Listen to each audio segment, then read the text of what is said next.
In the late 1950s, the Caribbean island of Cuba became the center of one of the most dangerous confrontations of the Cold War. Just 90 miles from the coast of the United States, a revolution was unfolding that would completely transform relations between Washington and Havana, and eventually push the world toward the edge of nuclear war. Before the revolution, Cuba was ruled by dictator Fulgencio Batista. Batista maintained close ties with the United States and allowed American businesses to dominate major parts of Cuba's economy. U.S. corporations controlled large sections of the island's sugar industry, utilities, casinos, hotels, and infrastructure. For wealthy elites, Havana became famous for luxury nightlife, gambling, and tourism. But beneath the glamorous image, much of Cuba suffered from poverty, inequality, and corruption. Many ordinary Cubans lived in poor rural conditions while political repression under Batista intensified. Opposition to the regime slowly grew stronger. Among the most important revolutionary figures was a young lawyer named Fidel Castro. Castro criticized Batista's dictatorship, foreign influence in Cuba, and economic inequality across the island. After a failed attack on military barracks in 1953, Castro was imprisoned before later going into exile in Mexico. There, he began organizing a revolutionary movement aimed at overthrowing Batista's government. In 1956, Castro and a small group of fighters, including revolutionary leader Che Guevara, returned secretly to Cuba aboard a yacht called Granma. At first, the mission nearly failed. Government forces attacked the group shortly after landing, killing many rebels. But a handful survived and escaped into the Sierra Maestra Mountains, where they launched a guerrilla insurgency against Batista's regime. Over the next 2 years, Castro's revolutionary forces slowly gained support. Using guerrilla tactics, propaganda, and growing public frustration with Batista, the rebels expanded their influence across rural Cuba. Corruption, police brutality, and economic inequality weakened the government while revolutionary momentum increased. Batista's military struggled to crush the uprising. As violence intensified, confidence in the regime collapsed. Even the United States began distancing itself from Batista due to concerns about instability and human rights abuses. Then, on January 1, 1959, Batista fled Cuba. Castro's revolution had succeeded. Rebel fighters entered Havana triumphantly while crowds celebrated across the country. For many Cubans, the revolution symbolized liberation from dictatorship, corruption, and foreign domination. At first, the United States reacted cautiously. Some American officials hoped Castro might simply become another nationalist leader rather than a communist revolutionary. But tensions began rising almost immediately after Castro consolidated power. The new Cuban government launched sweeping reforms. Large estates and foreign-owned businesses were nationalized. Land redistribution programs targeted wealthy landowners while major industries increasingly came under state control. American companies lost billions of dollars in Cuban assets. Castro also adopted increasingly anti-American rhetoric, accusing the United States of exploiting Cuba economically for decades. Relations between Havana and Washington rapidly deteriorated. Meanwhile, the Cold War intensified global fears. The United States viewed communism as a growing international threat after Soviet expansion in Eastern Europe, the communist victory in China, and the Korean War. American leaders feared that revolutionary movements aligned with Moscow could spread across Latin America. Cuba's growing relationship with the Soviet Union alarmed Washington deeply. As the Eisenhower administration watched Castro strengthen ties with Moscow, many U.S. officials concluded that Cuba had become a dangerous communist foothold near American territory. For the first time during the Cold War, a revolutionary government openly hostile toward the United States existed within the Western Hemisphere. This was seen as unacceptable by many American policymakers. The Central Intelligence Agency soon began exploring ways to remove Castro from power. Secret discussions inside Washington focused on covert operations, propaganda campaigns, economic pressure, sabotage, and support for anti-Castro Cuban exiles who had fled the revolution. Meanwhile, Castro's popularity inside Cuba remained strong. Many Cubans supported his promises of nationalism, social reform, and independence from foreign influence. Revolutionary propaganda portrayed the government as defending Cuba against American imperialism and outside interference. As tensions escalated, both sides prepared for confrontation. The United States imposed economic restrictions while anti-Castro groups organized abroad. Secret CIA operations against Cuba expanded quietly behind the scenes. By 1960, American intelligence agencies had already begun planning something far more ambitious than sabotage or propaganda. They intended to remove Fidel Castro entirely. The plan centered around training Cuban exiles for a covert invasion of the island, an operation designed to spark rebellion, overthrow the revolutionary government, and restore a pro-American regime in Havana. What began as Cold War fear was rapidly transforming into a dangerous covert mission. And soon, the beaches of Cuba would become the stage for one of the greatest intelligence failures in American history. After the Cuban Revolution in 1959, American leaders became increasingly determined to remove Fidel Castro from power. To officials in Washington, Castro's growing alliance with the Soviet Union represented a dangerous communist threat only 90 miles from the coast of Florida.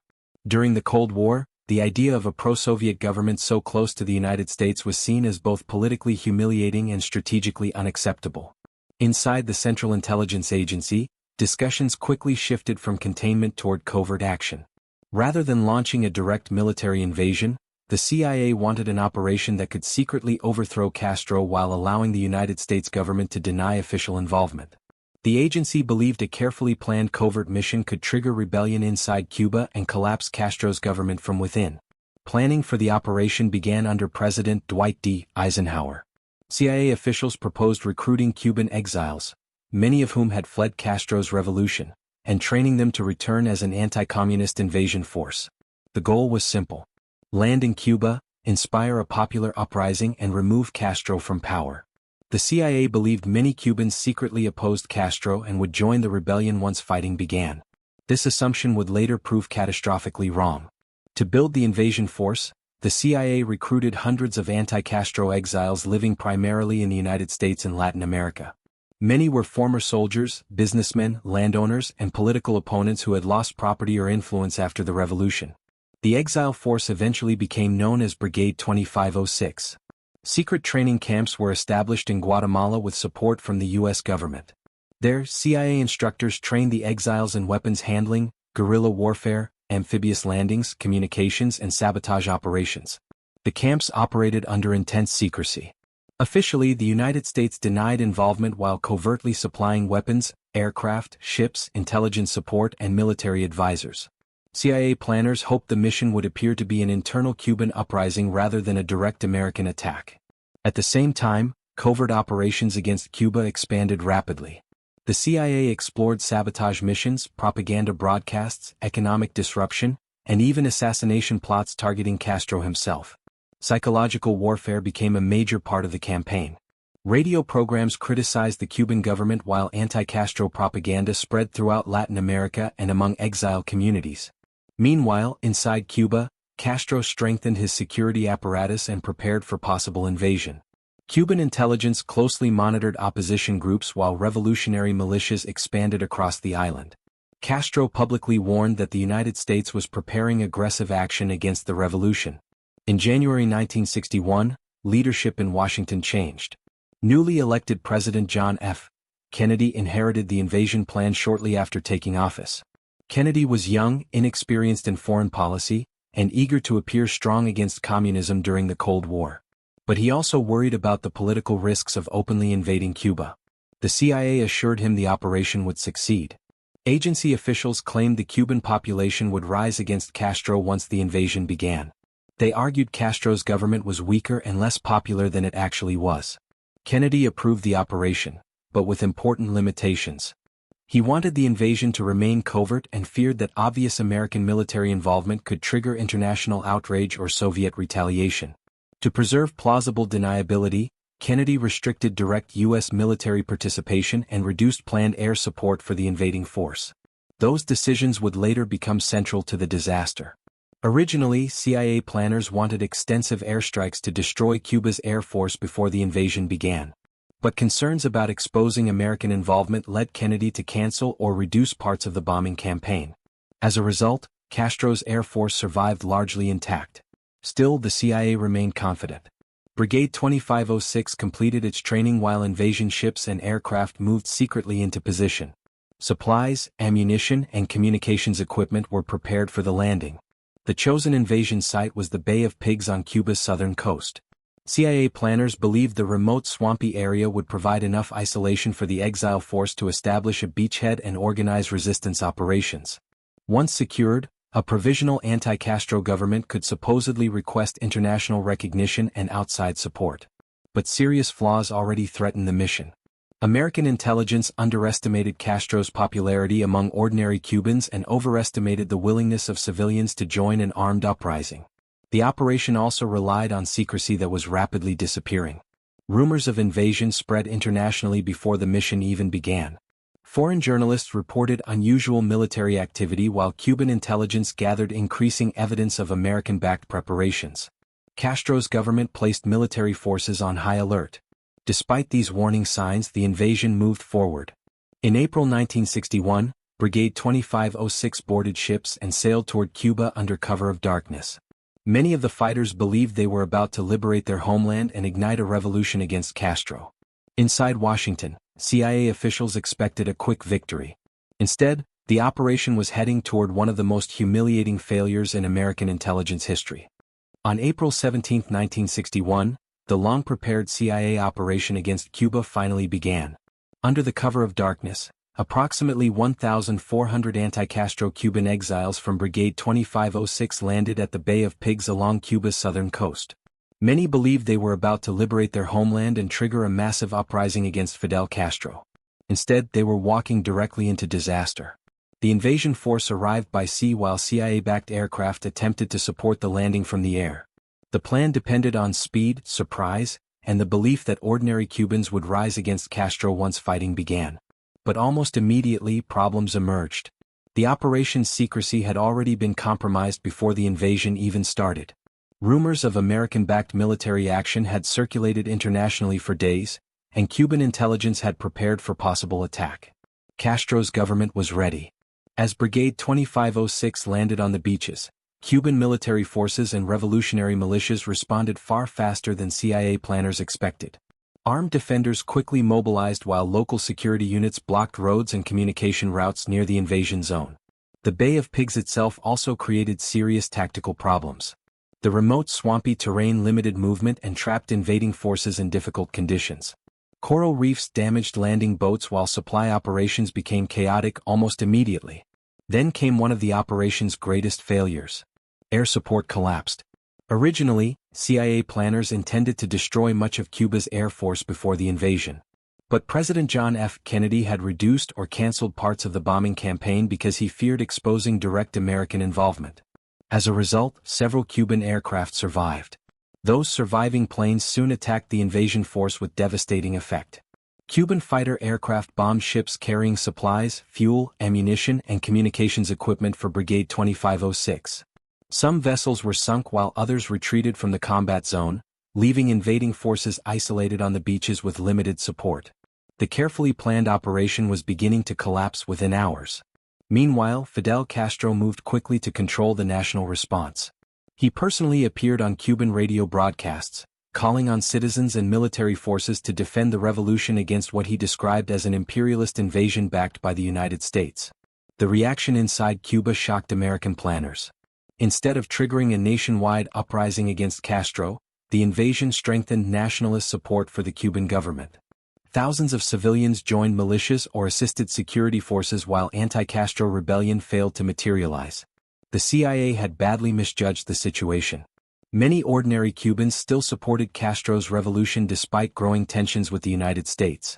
Rather than seeing Brigade 2506 as liberators, many viewed them as invaders supported by a foreign power. As Cuban military counterattacks intensified, Brigade 2506 became trapped. Heavy fighting erupted around beaches, roads, and defensive positions. Tanks, artillery, aircraft, and militia forces pushed steadily against the exile fighters while communications with CIA coordinators became increasingly chaotic. Inside Washington, panic spread through the White House and intelligence community. Reports from the battlefield grew worse by the hour. CIA officials urgently requested additional American airstrikes and direct military assistance to save the invasion force. Some military leaders argued that U.S. intervention could still prevent complete disaster. But President Kennedy faced an impossible decision. Openly deploying American military forces risked exposing the covert operation completely and escalating Cold War tensions with the Soviet Union. Kennedy feared direct intervention could trigger global political backlash and potentially dangerous confrontation with Moscow. Reluctantly, he refused full-scale military escalation. Without strong air support or reinforcements, Brigade 2506 had little chance of survival. Over the next 2 days, Cuban forces crushed the invasion. Many exile fighters were killed during intense battles while others ran out of ammunition and supplies. Exhausted, surrounded, and unable to escape, hundreds eventually surrendered to Castro's forces. The Bay of Pigs invasion had failed catastrophically. In less than 72 hours, one of the CIA's largest covert operations had ended in total defeat. More than 100 members of Brigade 2506 were killed, while over 1,000 were captured and taken prisoner by the Cuban government. Images of captured invaders quickly spread across international media. For the United States, the humiliation was enormous. Although Washington initially attempted to deny responsibility, evidence of American involvement became impossible to hide. Around the world, the failed invasion damaged U.S. credibility and exposed the dangers of covert Cold War intervention. Inside the White House, President Kennedy was furious. He reportedly felt misled by CIA officials who had promised the invasion would succeed and believed the agency underestimated Castro's strength while exaggerating the chances of popular rebellion inside Cuba. The CIA's reputation suffered major damage. The agency had planned the operation with extreme confidence, yet nearly every critical assumption proved wrong. Intelligence estimates failed. Operational secrecy collapsed. Air support proved insufficient. And Castro's government remained far stronger than expected. Meanwhile, Fidel Castro emerged politically stronger than ever. The failed invasion allowed him to portray himself as the defender of Cuban sovereignty against American aggression. Revolutionary nationalism intensified while public support for the government increased across much of Cuba. The invasion also pushed Cuba closer to the Soviet Union. Soviet leader Nikita Khrushchev saw the failed American-backed invasion as proof that Cuba required stronger Soviet protection against future attacks. Military cooperation between Havana and Moscow rapidly expanded. Within a year, that growing alliance would lead to one of the most dangerous crises in human history: the Cuban Missile Crisis. The Bay of Pigs invasion had been designed to eliminate Fidel Castro's revolution. Instead, it strengthened Cuba's communist government, embarrassed the United States, and pushed the Cold War toward the brink of nuclear confrontation. The failure of the Bay of Pigs invasion sent shockwaves across the world. What had been planned as a secret operation to remove Fidel Castro instead became one of the most humiliating defeats in American Cold War history. Inside Washington, political damage spread quickly. President John F. Kennedy publicly accepted responsibility for the failed invasion, even though much of the operation had been designed before he entered office. The young president faced intense criticism from political opponents, military officials, and foreign governments. The disaster damaged America's international reputation. Around the world, many nations viewed the invasion as proof that the United States was willing to secretly overthrow governments that opposed its interests. American claims about defending freedom and democracy appeared deeply contradictory after the covert attack on Cuba. Inside the White House, Kennedy reportedly became deeply frustrated with the Central Intelligence Agency. He believed intelligence officials had underestimated Castro's strength, exaggerated the chances of rebellion inside Cuba, and failed to properly warn him about the operation's risks. Trust between the president and parts of the intelligence community was badly shaken after the invasion collapsed. Meanwhile, Fidel Castro emerged politically stronger than ever. The failed invasion transformed him into a symbol of resistance against American power throughout much of the developing world. Across Latin America, Africa, and parts of Asia, many people saw Castro as a revolutionary leader who had successfully defeated a US-backed attack. Inside Cuba, nationalism surged. The Cuban government portrayed the invasion as proof that the revolution was under constant threat from American aggression. Thousands of citizens joined militias while revolutionary propaganda celebrated the defeat of Brigade 2506 as a historic victory for Cuban sovereignty. Castro also moved even closer toward the Soviet Union. Before the invasion, Cuba's relationship with Moscow had been growing steadily. But after the Bay of Pigs disaster, Soviet leader Nikita Khrushchev became increasingly convinced that Cuba needed stronger military protection against future American attacks. The Cold War suddenly entered a far more dangerous phase. Soviet military advisors, weapons, and economic support expanded rapidly inside Cuba. Castro formally declared Cuba a socialist state while strengthening ties with communist governments around the world. At the same time, American hostility toward Castro intensified. The Kennedy administration secretly approved additional covert operations aimed at destabilizing Cuba. These efforts became part of a broader campaign known as Operation Mongoose. The operation included sabotage missions, espionage, propaganda campaigns, and numerous assassination plots targeting Castro himself. Some plans were bizarre and almost unbelievable. Over the years, intelligence agencies reportedly explored ideas involving poisoned cigars, exploding seashells, contaminated diving suits, and hidden explosives, all designed to kill Castro secretly. None succeeded. Instead, tensions between Cuba and the United States continued escalating. Then came the most dangerous consequence of all. In 1962, Soviet nuclear missiles were secretly deployed inside Cuba. Khrushchev believed placing missiles near the United States would both protect Castro from another invasion and strengthen Soviet strategic power during the Cold War. American reconnaissance aircraft soon discovered the missile sites under construction. The world moved to the edge of nuclear war. The Cuban Missile Crisis became one of the most dangerous confrontations in human history as the United States and Soviet Union faced possible nuclear conflict for 13 terrifying days. Many historians believe the Bay of Pigs invasion directly contributed to the crisis. Without the failed invasion and continuing American hostility toward Castro, the Soviet Union might never have deployed nuclear missiles to Cuba in the first place. Although nuclear war was ultimately avoided through negotiations, the crisis permanently changed Cold War politics. For the United States, the Bay of Pigs invasion became a painful lesson about covert operations, intelligence failures, and the dangers of political miscalculation. The CIA faced major criticism after the disaster. Internal investigations examined how intelligence assessments had failed so badly. Questions emerged about groupthink, unrealistic assumptions, and political pressure inside covert planning operations. The invasion also exposed the limitations of secret intervention. CIA planners believed propaganda, covert support, and exile fighters could quickly collapse Castro's government. Instead, they discovered that revolutions supported by strong nationalist sentiment could not easily be overthrown from outside.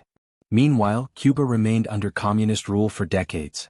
Fidel Castro stayed in power throughout much of the Cold War, surviving economic sanctions, assassination attempts, covert operations, and global political pressure. His government became one of America's most enduring Cold War adversaries. Relations between Cuba and the United States remained hostile for generations. Economic embargoes, diplomatic isolation, espionage, and political confrontation continued long after the invasion failed. The Bay of Pigs became a defining symbol of U.S.-Cuba relations and Cold War rivalry in the Western Hemisphere. For Brigade 2506 survivors, the invasion left deep emotional scars. Many exile fighters believed they had been abandoned during the operation after promised air support failed to arrive. Some remained committed to anti-Castro activism for the rest of their lives. Over time, the Bay of Pigs invasion entered history as one of the most famous failed covert operations ever attempted. Military historians, intelligence experts, and political analysts continue studying the invasion as a case study in flawed assumptions, poor planning, and Cold War paranoia. But beyond strategy and politics, the operation carried enormous global consequences. A failed invasion on a remote Cuban beach helped strengthen Fidel Castro, deepen Soviet influence in the Caribbean, and push the world dangerously close to nuclear catastrophe. What began as a secret CIA mission to remove a revolutionary leader instead reshaped the entire Cold War. And decades later, the Bay of Pigs invasion still stands as a warning about the unpredictable consequences of covert intervention, political overconfidence,